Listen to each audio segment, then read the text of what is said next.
and wacky sounds from Bill Bruford of King Crimson. Hello.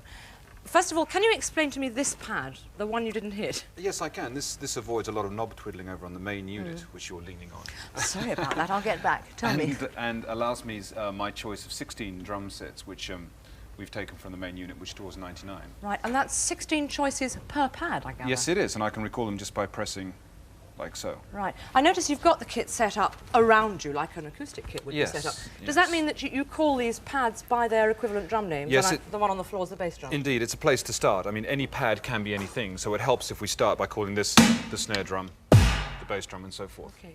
Can we listen to one or two of the sort of sounds that you've selected on different ones, say starting with the tom-tom? Well, certainly. This drum up here sounds like this on program 1. But then, of course, it might sound, if we take 14, which is more or less at random, completely different. Indeed, and anything in between. Like a steel drum. And how about this bass drum here? Bass drum on 1 is a fairly nice normal... dead thud. Nice sound, actually. With 14, it has a lot of decay and white noise wound into it. And you work it with a conventional foot pedal? That's correct, yeah. Right. How about a hi-hat? Well, a hi-hat used to be on a stalk, of course, with cymbals on top.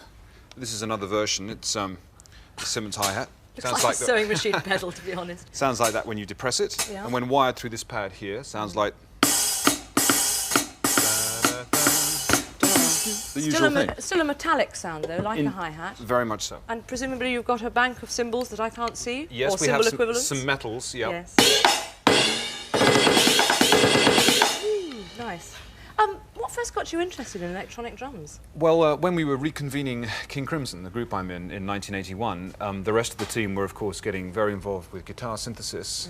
And the drummer looked around, obviously, and not wanting to be left out, naturally knocked on Dave Simmons' door. Yeah. And up comes this kind of equipment, which allows me to have a much broader palette with which to... I expect it took a bit of getting used to, though, didn't it?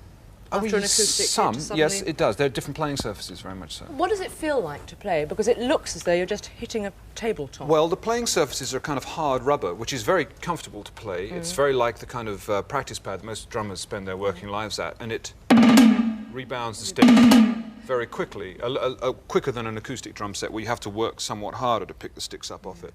Do you still feel in control of the sort of sound that the kit is giving out? Oh yes, in fact you need to control it a lot. I mean, it's a big beast and it's got a lot of sound involved in it. You must program and select all the drum sounds that you want, store them in here, recall them here. You can take the sound out of the back on just a stereo left and right feed, pass it to the sound mixer or sound engineer, and he gets what you have programmed. It's very much you're in control. But that's on the actual pre-setting. What about when it actually comes down to playing, the feel? If you want to hit them hard or soft, does that register? Very much so. They're touch sensitive, as we say, and depending on what you've programmed into the main controller,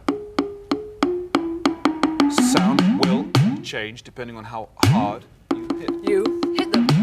Exactly. Right.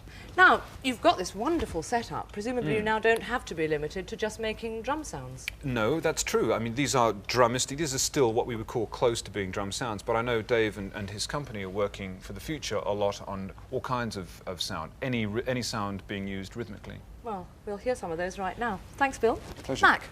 Thank you, Leslie. Do you know, I've often thought that at some time or other, every normal person would want to play the drums, and they'd all end up programming microcomputers. Well, that cuts you out, Mac. Thank you. Well, the company that makes these electronic drums exports to over 40 different countries, in fact 85% of their production, and is one of the few British companies that export high technology to Japan.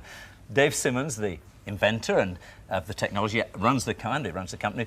Dave, how did you start? Well, like Bill, I was slogging around the circuit in various unknown groups.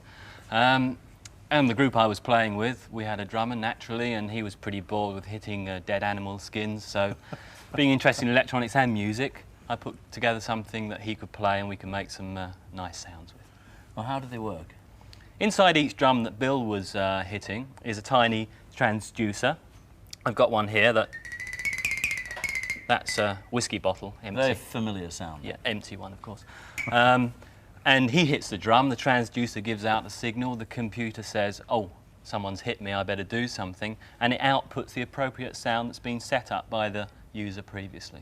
Well, there's effectively 3 computers here. How much power? There seems to be about 12 channels on that. How much power is there in that in computer terms? It's a modular system, so it can take 12 channels. We've got 8 here. and the sound storage for each channel can be anywhere between 8 and 32 kilobytes. There's a ROM sitting inside. In that particular unit, there's 1.5 megabytes of ROM, and it's mixed in with analog sounds and filtering and noise to make other drum sounds.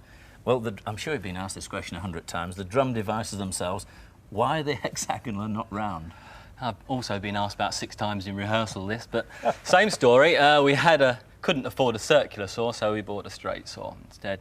But no, seriously, anybody that sees the hexagonal shape on TV knows it's a Simmons kit, and that's, as a company, what we want. What other sounds can you use? This little unit here, called a sampling unit, actually samples acoustic sounds and blows the proms so that we can use any sound now for percussion. They're not limited to drum-like sounds anymore. And I've got a few here. I can just tap. And of course, we could sample a sound now if you're game for it. Oh, I'm game for anything. Ah, the obligatory dog. Chihuahua. Oh, that's beautiful. I'm getting really creative today. I'm not only an artist, I'm a singer. Right, I'll press the button and we'll make some music. Great. What is that doing? That's this is a computer which hits the drum rather better than Bill does. Oh, don't hit him, Bill. And we're putting the dog. And we can change the sounds.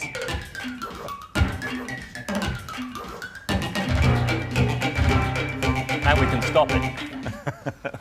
Well done. How far are we along, Bill? Are we just at the beginning, or are we going to see a lot in the future? Well, I think we should terminate our relationship right here and now.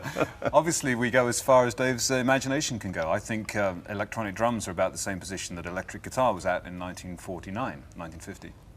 You seem to be playing it very much like an ordinary drum kit. Do you normally do it like that? Yes, in the studio I was playing as per a normal drum set, but we have here, I hope, a piece of videotape live from Tokyo with the group I'm in. And that shows the drums positioned in another way, vertically, so I can stand and demonstrate more clearly what it is that I'm doing. Great, thank you, Bill.